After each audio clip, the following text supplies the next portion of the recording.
さよならありがとう声の限り悲しみよりもっと大事なこと去りゆく背中に伝えたくてぬくもりと痛みに間に合うようにこのまま続くと思っていた僕らの明日を描いていた呼び合っていた光がまだHi mga langga, and hello din po sa lahat ng ating viewers, listeners, and subscribers, pati na rin sa ating mga haters. Panibagong kwento na naman po ang hatid ng ating munting channel. Pero bago po natin umpisahan ng lahat, kung bago ka pa lamang dito sa ating channel, huwag kalimutang mag-like, comment, and subscribe. At pindutin nyo na rin yung notification bell para maging updated pa po kayo sa mga susunod pang mga video. Isang babaeng naging pambayad utang at sa kasalanang nagawa ng kanyang mga magulang, pinapapili na hiwalayan ang kanyang naging nobyo nang malamang anak ito ng mga taong kanilang nagawa ng kasalanan. Ngunit sa di inaasahang pagkakataon, muling nagtagpo ang kanilang landas at ang lalaking matagal niyang namimiss ay nag-iba na sa kadahilanang naghihigante at naniningil na ito ng pagkakautang sa kanyang pamilya at sa mga nagawang kasalanan ng mga ito. Makakaya niya kayang tiisin ang mga parusa at pasakit na kanyang mararanasan sa piling ng lalaking dati na niyang minahal? If you love him, forgive him. Pero paano mo yun gagawin kung palagi kang sinasaktan physically, mentally, and sexually? Di ba dapat kailangan mo rin ng respeto sa iyong sarili at di lang puro pagmamahal? But loving him is not loving yourself anymore. Makakaya mo pa bang manatili sa piling ng mapang-abuso mong asawa? Yan po ang ating aalamin sa kwento ng pag-ibig nila Nick Mendoza at Ann Cruz na pinamagatang Staying and Loving Him, The Big Boss. Ito po ang kwentong pagmamahalan ng mga magulang ni Nick Yuri Mendoza na asawa ni Bray Farah Gomez sa kwentong The Mafia Boss Wants a Baby. Tara, at umpisahan na natin ang unang kabanata. Anne, point of view. It is a cold Monday night here in Denver. The same is through of what I am feeling. I cannot believe the pain feels like the pain I felt when I left him. I still miss him. Time is not helping. I never loved a man that much. I was so happy with him. That is why it hurts like this. It is 7 in the evening already, but here I am, walking home alone without even feeling fear, but sadness. Good thing the bank I am working in is not far from our house. My brows furrowed when I saw several familiar cars in front of our gate. I walked faster and saw an unfamiliar man standing on the doorway. Fear flowed in my system that made me run to our house. Who are you? I knocked at the man and attempted to get in, but he held my both arms and stopped me on the tracks. Nakita kong nakaupo sila mama at papa, pati na rin ang katulong namin sa living area. They're not saying anything, but fear is visible in their eyes. There are guys behind them that made my heart pound faster and harder in fear. You're finally here, baby. I'm about to go to my parents, but I was stunned by that voice. That voice. I always know that voice. It's him. I know it's him. Remember me? I slowly look at him and my tears started to build up. If not about this situation, I would have run to him and hug him tight. God knows how much I love that guy. Nick? I almost whispered. Bakit ka nandito? He smirked. Didn't you miss me? He walked to and about to kiss me but tilted my head to the other direction. Ano bang nangyayari, Nick? Bakit ka nandito? I bravely asked. Hindi pa ba sapat yung explanations ko? Last time I checked, I explained enough. He is really close and he is with his famous smirk, and that adds more shivers to me. Mr. Mendoza, please, not my daughter. It was my entire fault. We both look at Papa. What is happening?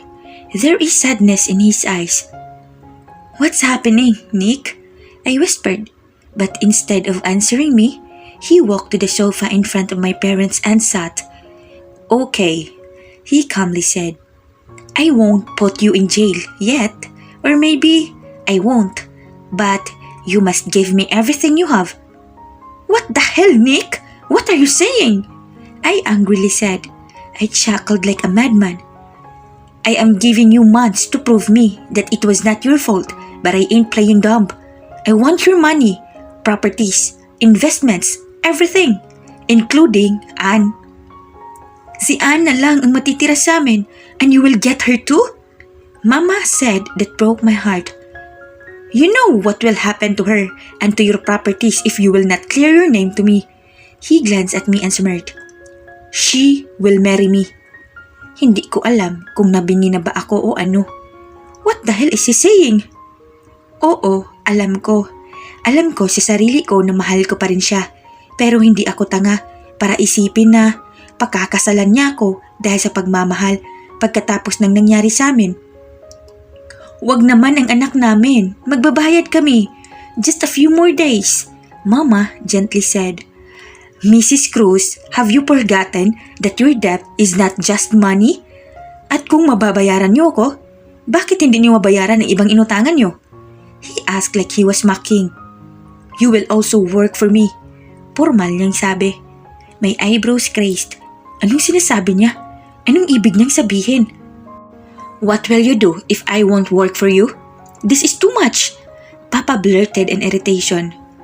Then your daughter will suffer. Silence occurred. I have never seen my father terrified this way. He is always composed and firm. This is killing me. The morning after tomorrow will be the wedding, Nick again said with finality. My mouth gaped. He is really serious. I hate this. So, papakasalan lang niya ako to keep a hold on my parents for them to do everything he wishes?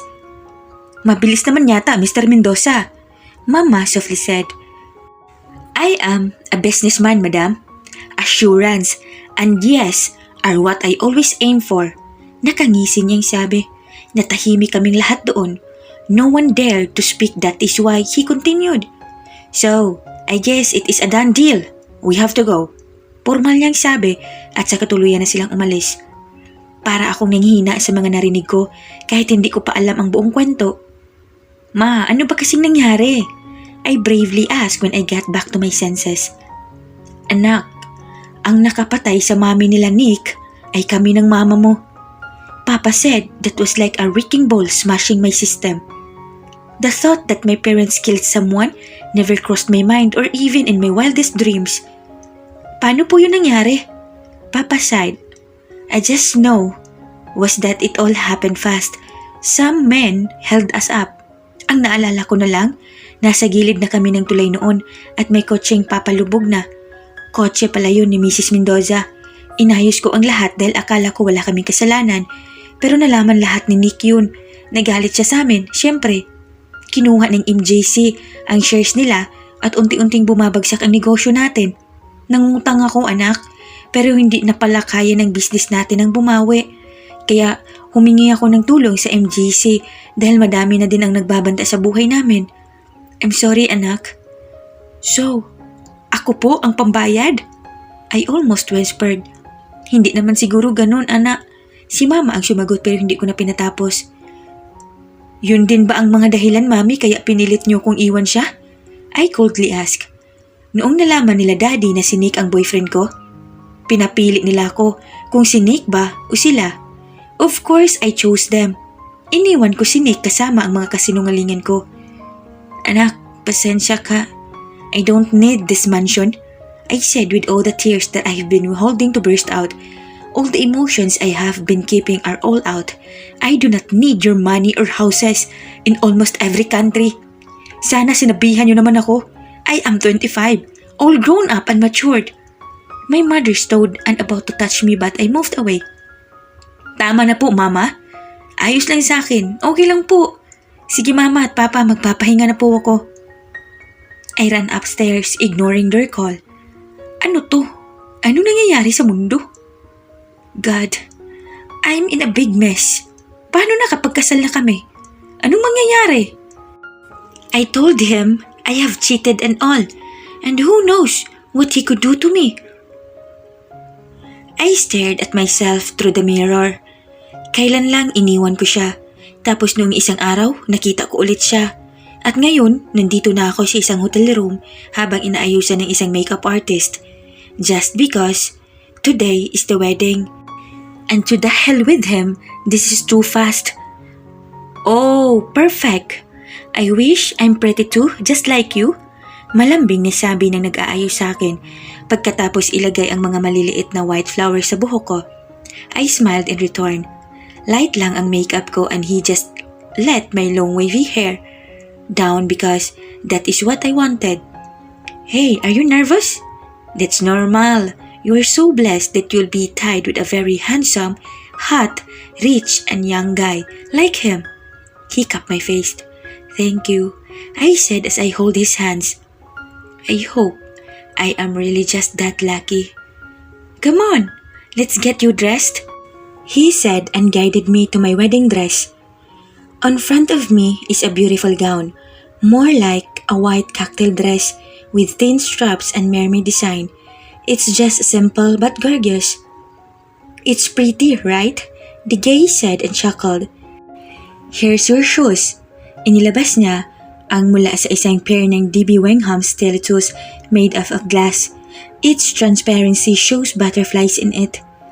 You know, if you'll use it, it would be like there are butterflies and flowers on your feet. You're so lucky. But I hope the song Lucky will not be your song in life. Nakangiti niyang sabi. I hug him. Thank you. Oh, come on. Of course, it's okay. Now go. Put it on.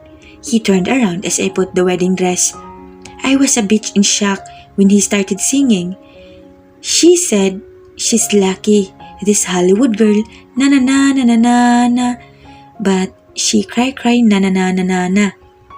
I'm now in front of the closed door of the church. I'm so nervous, scared too.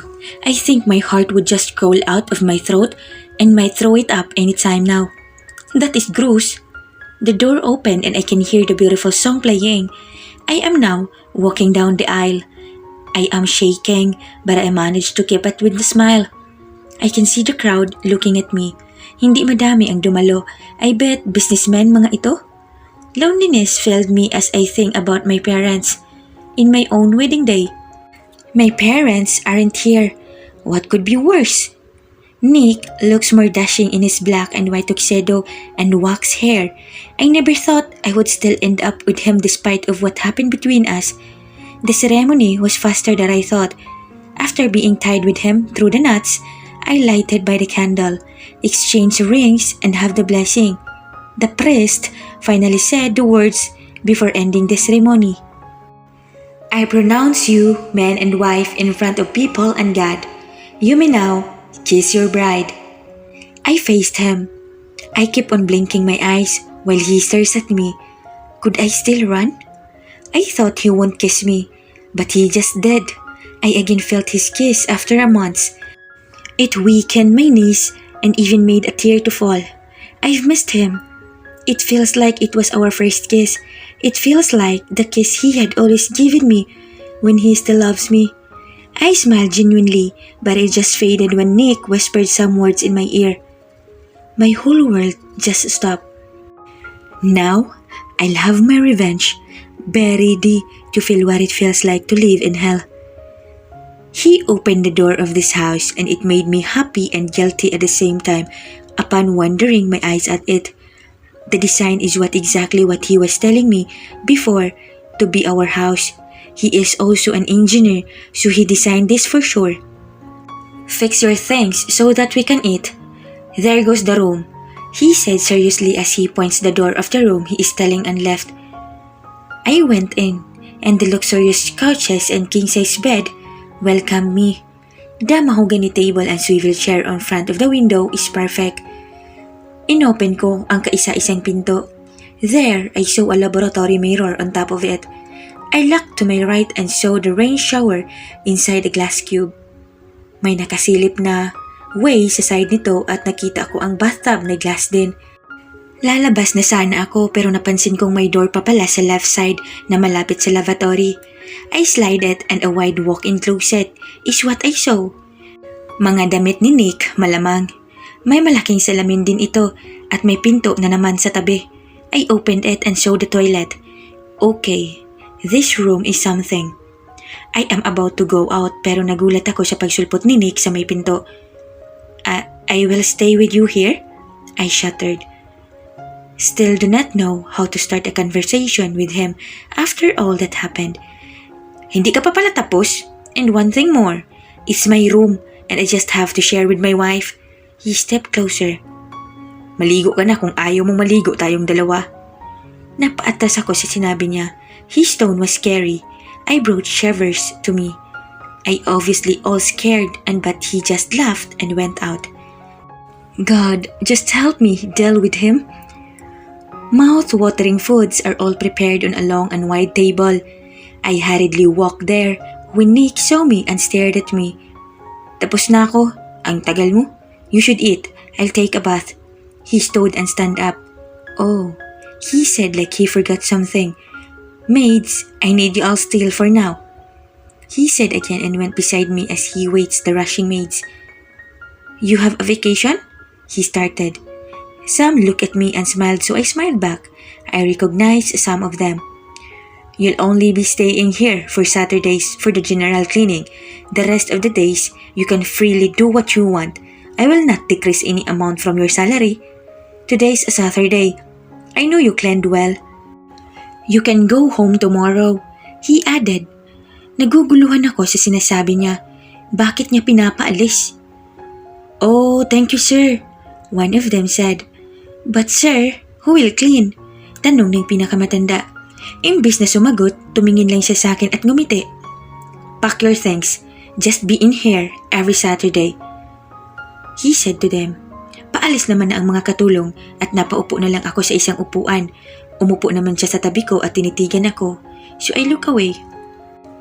Aside from being my sex toy starting tonight, you'll also be my maid, he said and left. Tears just fell down rapidly. He was serious. He is serious about making my life, our life, miserable. What should I do? Is this the only way to pay him? God.